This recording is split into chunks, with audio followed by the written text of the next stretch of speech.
ehtiyatlı olan yıkılarsa. Ay 50 defa gelin çıkacak. Bu tansiyon alacak. Ay devlet dedi. Dön ne?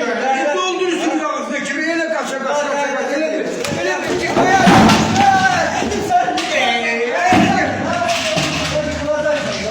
Ha bunu kim bilir? Bunu kim bilir? Devlet koy. Devlet koy. Yüz defa deli elersin. Adam diyorsunuz siz. Hakiki adam diyorsunuz Ceysin. Ha demişsiniz adam kırılır burada. Adam düşer burada. Adamın dışarı kolu Sen kırılır. yoluna bakmışsın. Yoluna bakmışsam. Niye bakmıyorum şu yoluma? Ben görmüyorum ki yolumu. Devlet koy. Devlet koydu. Beni devlet görmüşler hamsiyeli ya. Bu yetkette de bedene getirdi. Bu bazı bedene tapılmır mı burada kırdalanda? Ha bu yetkette bedene parti taşı. Devlet deşik doldur bedeni koyamaz. Ha başına döner